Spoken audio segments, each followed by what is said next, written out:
Fala galerinha, tudo bem com vocês? Professor Melk, e hoje a gente vai trabalhar leis da reflexão, tópico 9.3 da apostila de vocês. Bom, para a gente começar, vou ter que relembrar com vocês o que era o objeto de estudo da óptica, no caso, a luz, né? E seus fenômenos luminosos. É claro que a luz, ela gera nos seres humanos, ou em todos nós que temos, né, olho, ou seja, meios na qual captar essa luz, sensações da visão. Beleza? Bom, a luz é o principal objeto na qual a gente vai gerar o estudo da óptica. Ou seja, houveram, né, estudiosos no passado que tentavam descobrir qual era a composição da luz. E ao longo do tempo, né, através de Newton, conseguiu entender que a luz branca, a luz visível, a luz solar, gerava o arco-íris. Era um fenômeno que acontecia no planeta Terra há muitos e muitos e muitos anos, mas ninguém entendia o porquê. Claro que tinha toda uma mitologia relacionada à Bíblia, mas na ciência isso não é válido. Eu preciso ter uma comprovação empírica para que seja comprovada a existência desse fenômeno. E aí, através do prisma de Newton, a gente conseguiu entender que a luz branca é difundida em 7 cores. E essas 7 cores viraram objeto de estudo da luz, para tentar entender quais eram os fenômenos ópticos que a luz proporciona. Um desses fenômenos ópticos é a reflexão. É claro que a reflexão veio através de Snell, tá? E ele conseguiu determinar os fenômenos da reflexão. E um deles, olha só, a gente tem a energia periódica, ou seja, a reflexão ela acontece porque reflexão é todo o movimento, tá, que sempre ocorre em períodos, ou seja, de forma periódica.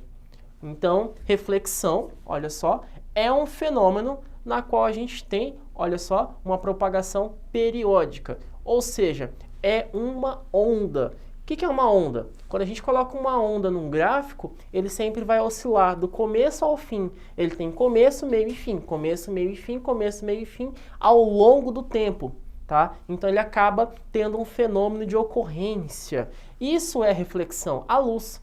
A luz ela tem um certo período, ela começa ao nascer do sol, acontece o seu ápice ao meio-dia e no período da tarde o sol acaba ali, né, se pondo. Aqui é a mesma forma, a gente recebe a luz como um fenômeno luminoso, a gente aproveita durante o dia essa luz e ao final da tarde, né, com o sol se pondo, a gente tem o final do período de reflexão.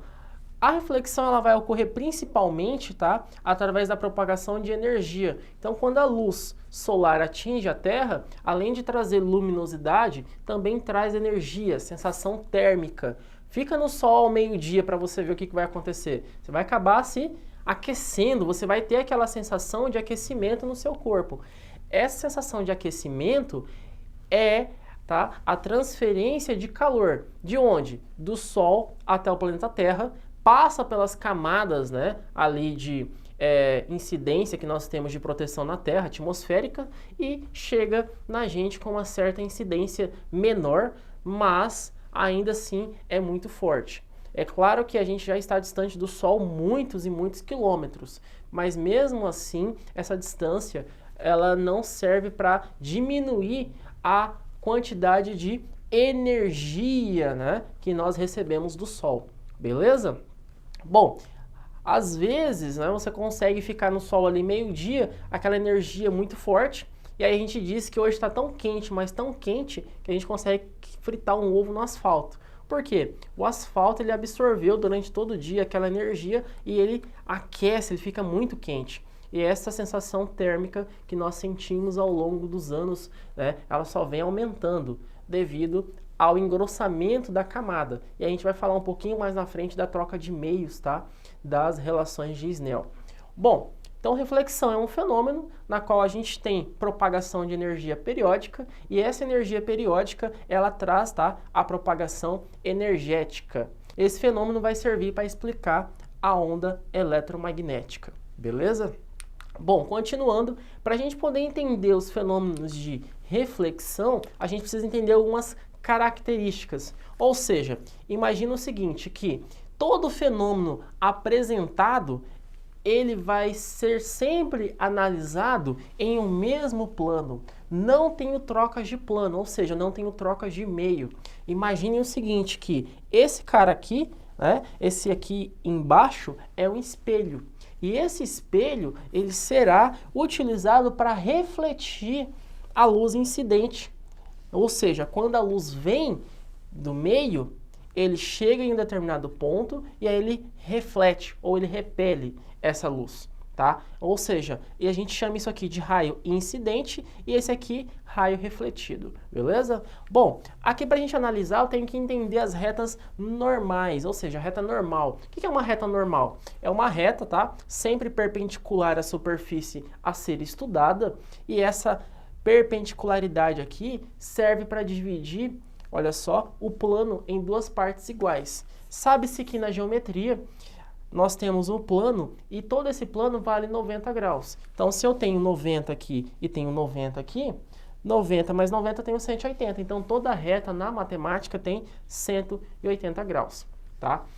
Ou seja, aqui no raio refletido, ele sempre vai ser igual ao raio incidente, provando que, né, a reta normal ela serve como referência para analisar esses casos. Aqui a gente tem outro exemplo, né? Um plano, e aqui eu tenho outro plano. Esse plano ele sempre vai ser perpendicular à superfície, ou seja, olha só, perpendicular é o que forma 90 graus. E o raio de reflexão é igual ao raio de incidência, beleza? Então a gente já sabe que perpendicular, toda vez que um exercício fala para você perpendicular, eu estou falando em forma de 90 graus, tranquilo? Bom, ângulo de reflexão. O que é o ângulo de reflexão? Nada mais é do que o ângulo formado entre o plano e o eixo normal. Mas, na verdade, para se analisar dentro da óptica, a gente só leva em consideração o eixo normal.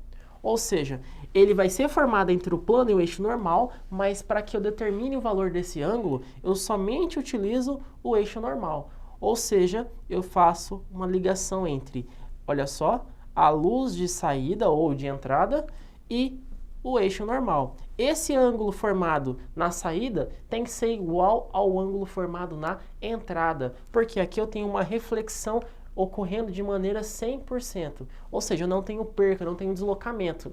Da mesma forma que ela entra, ela acaba saindo, tá? E a reta normal sempre forma com a superfície um ângulo de 90, beleza? Bom, lá na lei de Snell, ou seja, as leis da reflexão, a gente tem a aplicação, tá, de que as luzes, ou seja, a luz estudada, né, a luz incidente, ela sempre vai ser, tá, coplanar, ou seja, ela sempre vai estar em um mesmo plano. Ou seja, olha só, por mais que o espelho ele representa um único plano, eu vou ter um outro plano aqui na vertical que vai estar representando para mim a incidência dessa luz. O ângulo de entrada vai ser igual ao ângulo de saída. Ou seja, eles são coplanares, eles não saem do plano, ou seja, não troca de meio, ele não troca, um exemplo, de ar para água, não. Se tem um rio, a luz vai entrar, vai bater e vai sair. É claro que no rio existe outras formas de propagação dentro da água, mas na reflexão isso não existe. Então, por isso que a gente sempre vai utilizar como objeto de estudo o espelho. Tá? Quando você pegar uma lanterna e iluminar na frente do espelho, essa luz vai bater no espelho e vai refletir. O ângulo de entrada da reflexão vai ser a mesma coisa que o ângulo da saída dessa reflexão.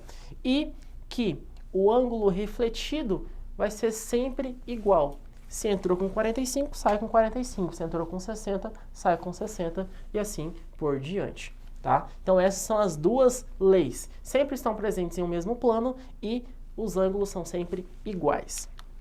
Então, pessoal, por hoje é só. A gente conseguiu entender, tá, as relações de planos e a introdução, tá, à geometria da reflexão. Espero que vocês tenham gostado da aula de hoje. Até a próxima e até mais, pessoal. Tchau, tchau.